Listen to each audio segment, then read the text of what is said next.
In the name of Allah, the most gracious, the most merciful. After that, Ibrahim, peace and blessings be upon him, went to Mecca to visit his son. Hagar at that time was dead, was in her grave. Peace and blessings be upon her.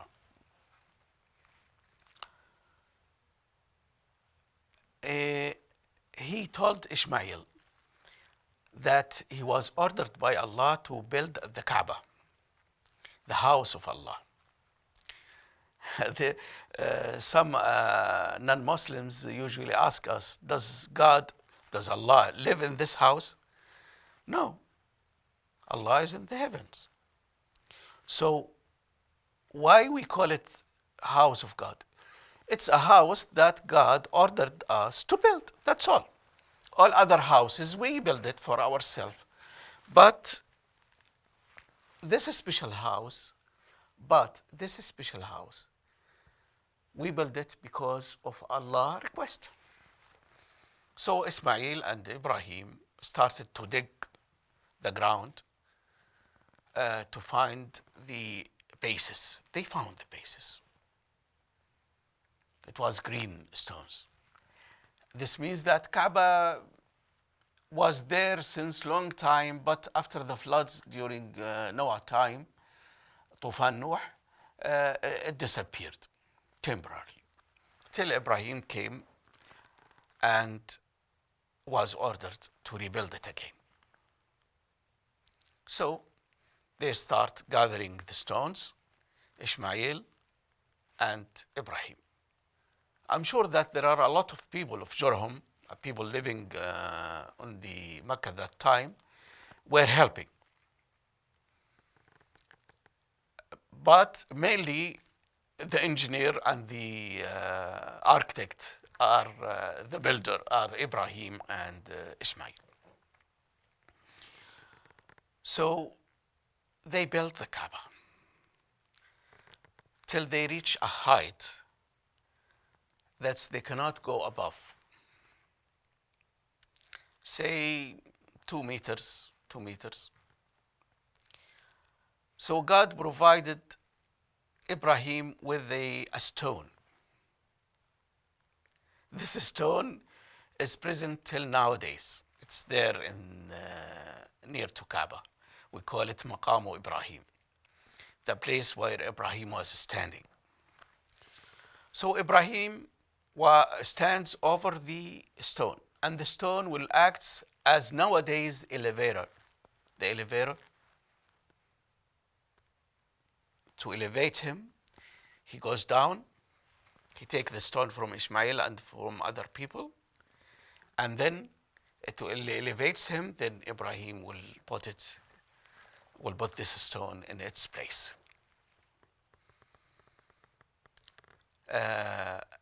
It was soft to his feet. It was soft for his foot. The print of his foot is there till now. Subhanallah, somebody said it is very, very similar to the prints of the foot of our Prophet Muhammad, peace be upon him.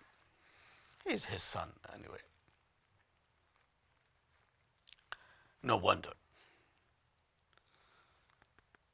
After he finished building the Kaaba, Ibrahim and Ismail, while building and after finishing, they were supplicating to God to accept from them this good deed and to send among their offspring a nation and to send a messenger to this nation to tell them the scripts, the 10 Commandments, the righteousness, the wisdom. God listens to them, and that's da'wah is, that's prayer was for Muhammad, peace be upon him.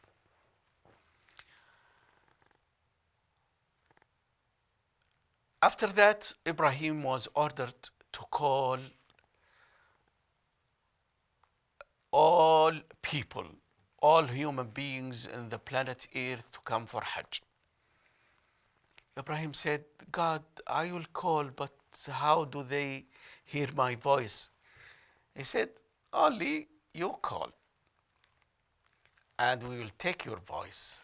It's our job. Just your job is to call. So Ibrahim went through a mountain there, and he cried loud, calling people to come for pilgrimage. Since that time till now, every year people come and said, Labbaik Allahumma Labbaik.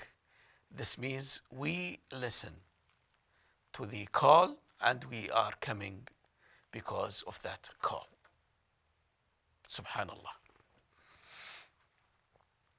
40 years later, Jacob, the son of Isaac, built also the Masjid al-Aqsa, the Holy Mosque in the Jerusalem.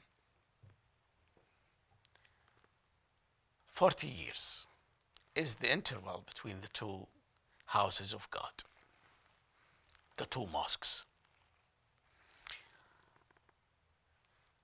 Ibrahim went back after building Kaaba to Palestine. Ishmael visited him in Palestine and he saw his brother Isaac. And Ibrahim died after Sarah. Sarah died, then Ibrahim, both Ishmael and Isaac, both Ismail and Ishaq, both put their father in his grave and prayed to Allah subhanahu wa ta'ala. Afterwards, Jacob get married and he had the first son. Jacob was a very good person, very righteous person, very near to God. His grandma, Sarah, was given the glad tidings of his birth before the birth of his, or at the same time of the birth of his father, Isaac, Ishaq. Yaqub was praying to God that the prophethood to continue in his offspring, because his father Isaac is a prophet, his uncle Ishmael is a messenger, and his grandfather Ibrahim is the friend of God, is the father of the messengers.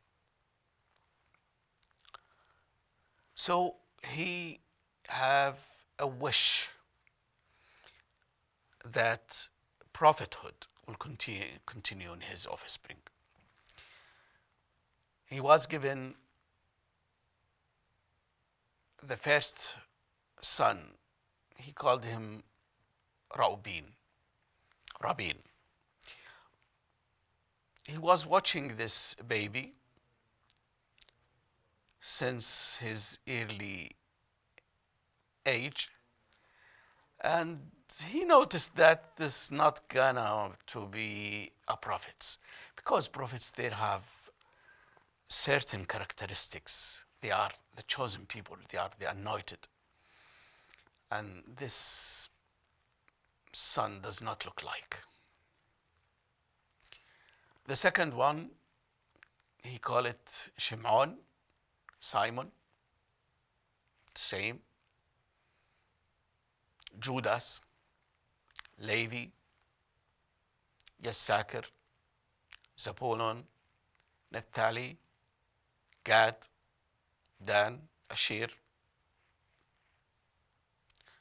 None of them shows the characteristic of a prophet. Number 11 was Joseph. was very, very handsome. Once Jacob saw him, he said, "Oh my God, maybe this one. The look is marvelous." So he started to supplicate to God. I mean, he continued to supplicate. And then he had the number 12, Benjamin. When Joseph was 5 years old, Benjamin was 2 years old, something like that. Their mothers died during giving birth to Benjamin. So they have no mother. And their father, Jacob, was of age. So he was old. So he used to stay in the tents because he used to use a stick, and he's old now. He cannot go for work. While the 10 sons are already a clan, and they are strong adults. So they are the one who go taking care of the camels, taking care of the cows, taking care of the sheep, taking care of the daily life. The 10 sons said, "Why Joseph is the beloved son to our father? Why he stayed with him a very lengthy time? Why he is taking care of them?" He's taking care of them, of Joseph and his brother Benjamin, because they are still children, still young, while you are clans of adults. And your father took care of you before. So it's not strange. So it's not strange for a father to take care of his children. They said, "No, Joseph is the beloved one. We have to get rid of Joseph, to kill him." Remember that they are the sons of a prophet, not an ordinary prophet. This is Jacob,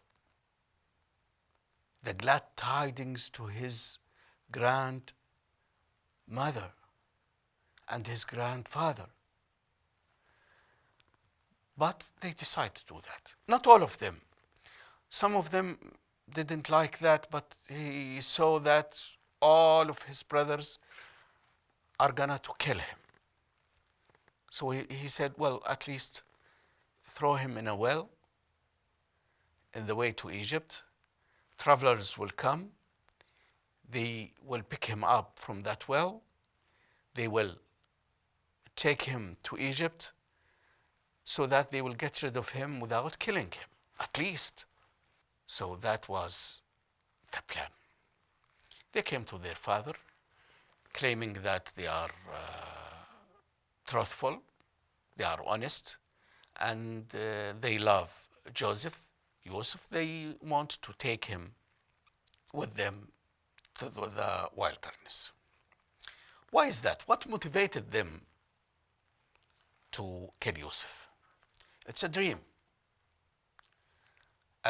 seen by Joseph, interpreted by Jacob. By this, we conclude this episode. And in the next episode, we'll tell you the dream, the vision, and its interpretation. And what are the sequels to this dream and the sequel to their jealousy and what really happened. Until then, Assalamu alaikum wa rahmatullahi wa barakatuh.